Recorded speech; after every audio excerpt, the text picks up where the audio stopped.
C'est l'heure de suivre votre émission préférée artistique. Mesdames, Messieurs, bienvenue et merci de prendre ce rendez-vous. Au menu, nous ferons un tour en Turquie à Mardin, petite ville frontalière de la Syrie, où une école de cirque intègre les jeunes réfugiés syriens à la population locale. On parlera également de la peinture avec notre invité Lionel Atterré Da Vinci, qui est déjà dans ce studio. Ce sera tout pour le sommaire. À tout de suite.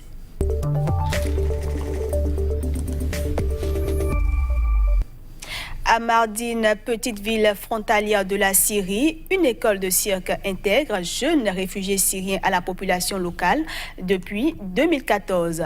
Cours de langue et expression corporelle, un pari réussi pour s'intégrer en oubliant la guerre. Voici le reportage.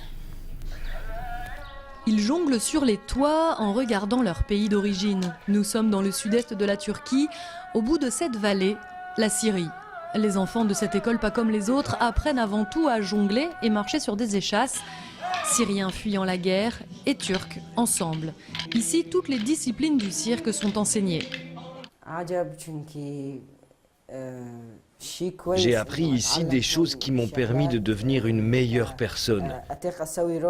Ce que je fais ici, je n'aurais pu le faire nulle part ailleurs.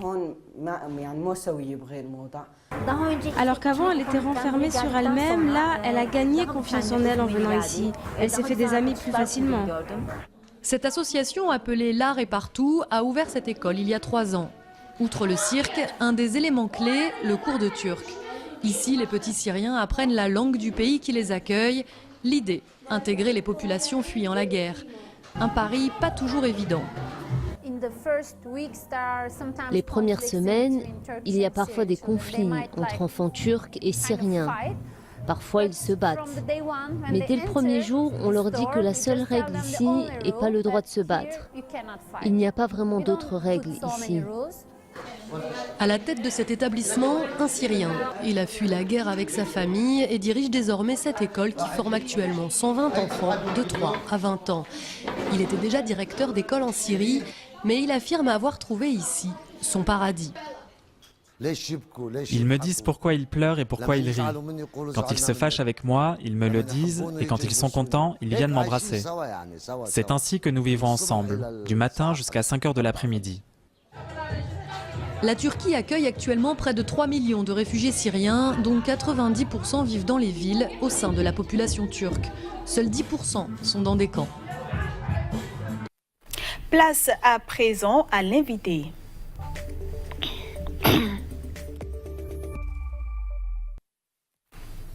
Il est déjà dans ce studio, Lionel Atterré Da Vinci, bienvenue. Merci. Vous allez bien? Très bien, chez vous. Je rends grâce. Alors, vous êtes mon invité de la semaine. Nous allons essayer de parler de ce que vous faites, de votre parcours. Et d'entre deux jeux, dites-nous, comment est-ce que vous vous décririez? Déjà, je vais faire une présentation. Je m'appelle Lionel Ogudjobi Atterré. Mon nom d'artiste, c'est Da Vinci, inspiré de Léonard de Vinci. Voilà. Si je dois me décrire, je dirais que je suis un artiste plasticien, ce qui regroupe un peu la peinture, le body painting et d'autres aspects. Voilà. D'accord. Alors, selon votre présentation, vous avez, si je peux le dire, plusieurs codes à votre arc. Vous faites du body painting, du graffiti. Parlez-nous un peu de ça. Déjà, le body painting, c'est l'art de peindre le corps. C'est l'art de peindre le corps humain. C'est comme prendre le corps, considérer le corps humain comme une toile et peindre dessus. C'est un art qui permet également de mettre en valeur le corps humain. Et c'est un peu comme de la décoration artistique, un truc du genre. C'est un art un peu osé, surtout pour un pays comme le Bénin. Mais c'est carrément un défi pour moi, voilà, de montrer un peu la beauté de cet art dans notre pays, voilà. Et c'est de la peinture que vous utilisez, hein? Oui, de la peinture. C'est de la peinture que j'utilise. Et je travaille avec un photographe, M. Eric Aono. Voilà, donc on travaille ensemble. Et dès que moi je finis mon travail, lui il s'occupe de la photographie. Voilà. Alors, d'où vient votre vocation et quelle est votre formation?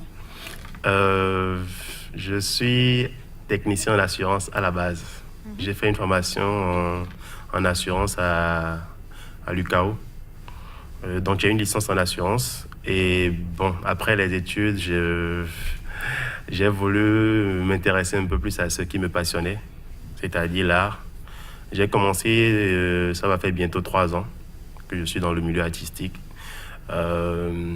Déjà parce que, faut dire la vérité, je me sens plus à l'aise dans le domaine artistique, dans l'art. Donc j'ai commencé il y a cela 3 ans, j'ai commencé avec les portraits. Oui, parce que je fais également les portraits. Et si je dois raconter en bref mon histoire, je dirais que c'est grâce à Barack Obama que je suis là aujourd'hui. Parce que c'est juste un jour, je me suis levé, j'ai essayé de reproduire sa photo avec un stylo. J'ai publié sur Facebook et les gens ont vu, l'ont reconnu. Et je me suis rendu compte que j'étais en mesure de faire des portraits. C'est là que j'ai démarré dans le domaine artistique. Voilà. Et pour quelqu'un qui a une licence en assurance et qui se retrouve dans ce domaine, dans le domaine de l'art, comment est-ce que vos proches ont accueilli la chose? Et vous, même quand vous vous êtes lancé dans ça, les débuts, est-ce que c'était facile? Comment ça s'est passé? Je dois avouer que c'était pas du tout facile au début.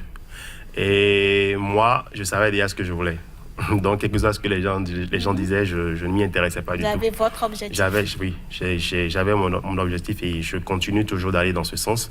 Donc, au départ, c'était compliqué parce que les proches étaient un peu contre, ou il y avait quand même des avis négatifs, genre au Bénin, l'art ne nourrit pas son norme, tu ne peux pas abandonner les assurances pour l'art. Et même les parents au départ étaient un peu sceptiques et tout, ils avaient un peu peur aussi de mon choix. Et c'est vrai, il faut avouer que payer des millions quand même pour une formation à son enfant, et puis après il décide de tout abandonner pour une passion dont on n'est pas sûr, vu le pays dans lequel nous sommes. C'est assez compréhensible et tout, je les comprends effectivement. Mais moi, j'étais réellement déterminé. Je me suis lancé dans cela et je pense qu'aujourd'hui, ils sont convaincus de mon choix. Et je pense que de bonnes choses arrivent. J'ai la foi.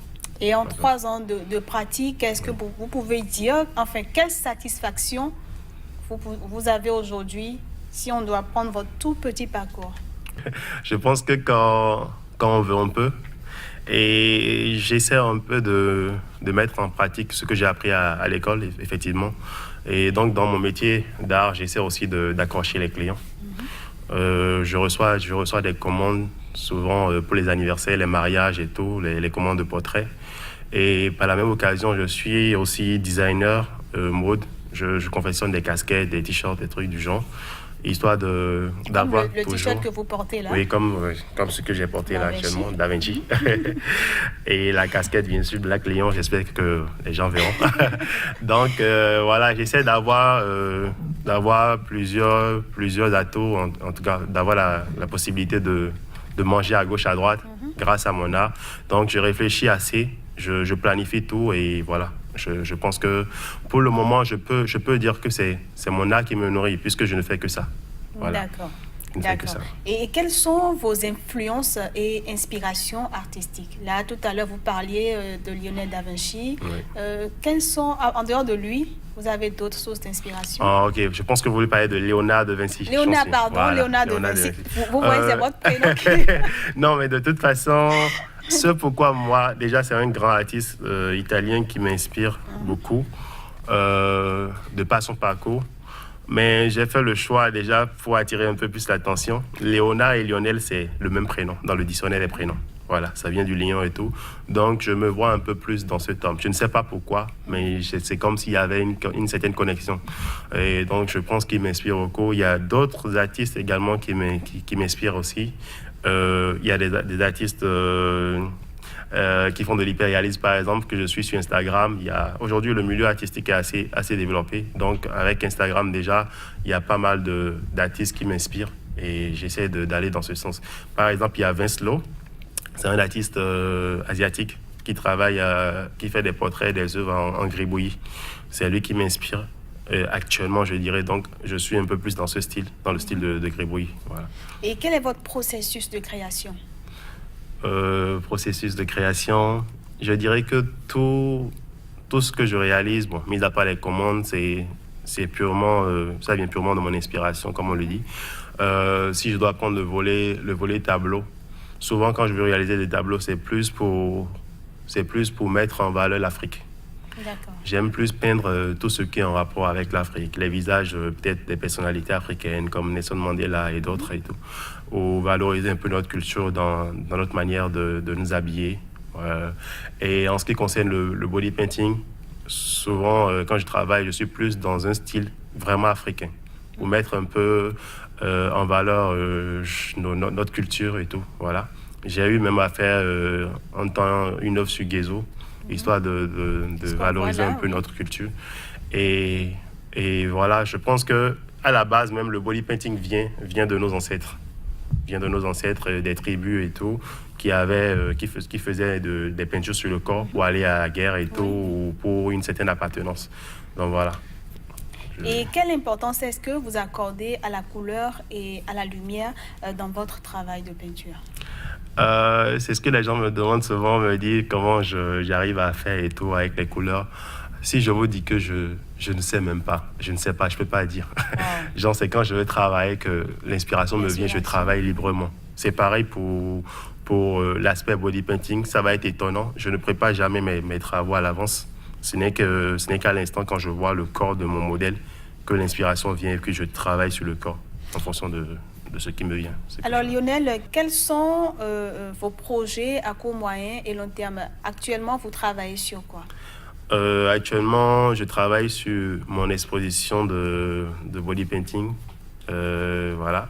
Donc, après cette exposition de body painting, je vise également faire une exposition en face painting. Le face painting, c'est uniquement le visage. C'est la peinture sur le visage et tout. Donc, après l'exposition de body painting, j'envisage travailler également sur le face painting avec un autre photographe, bien sûr. Et mis à part cela, je suis quand même tenté d'aller faire d'autres expériences ailleurs, à l'extérieur, histoire de me perfectionner et tout. Et de revenir un peu plus dans le pays, histoire de former d'autres jeunes qui sont quand même intéressés par l'art, qui ont également du talent. Donc, projet à court terme, disons. Bon, je ne sais pas si je dois parler aussi du volet graffiti. Comme je vous le disais, je suis également dans le graffiti avec d'autres amis graffeurs. Et on a pour ambition d'embellir les différentes villes du pays, du Bénin. Actuellement, nous voulons démarrer par Cotonou, Ouida, Komé et Grand Popo. Nous voulons décorer les murs de nos différentes villes, dessiner des trucs vraiment artistiques et liés à notre culture, histoire de permettre également aux touristes quand ils viennent de faire des photos et tout, pour garder des souvenirs de notre pays et prouver également au monde entier que nous avons du talent dans notre pays. Voilà, donc c'est un projet assez intéressant. J'espère qu'on aura l'accompagnement qu'il faut pour pouvoir le faire, parce que ça nous intéresse, en tout cas, ça nous tient à cœur. Et nous croisons les doigts pour vous. Merci bien. Alors très rapidement, Oui. Généralement ou presque tous les artistes que je reçois ici, ceux qui font de l'art, ils ont des drogues, mais vous n'en avez pas. Je me demande souvent, est-ce que ça n'influence pas un peu ou enfin, vous n'en avez pas? Non, moi je n'en ai pas et je n'aimerais même pas en avoir. Vous faites l'exception à la règle? Oui, justement. Moi plutôt, je mets plus l'accent sur ma casquette. D'accord. Et elle se remarque? Oui, justement, parce que quand j'enlève ma casquette, on me dit que je suis bizarre sans la casquette. Donc, du coup, je suis tout le temps avec ma casquette. Voilà, la casquette représente vos les droits. Exactement. Lionel Atterré Da Vinci, nous vous remercions de nous avoir accordé cet entretien riche en informations. Et nous espérons que vous avez pris du plaisir à être avec nous. Vraiment, assez de plaisir. Et voilà, mesdames, messieurs, ce sera tout pour cette émission que je vous remercie d'avoir suivi. On se retrouve la semaine prochaine, toujours avec le même plaisir.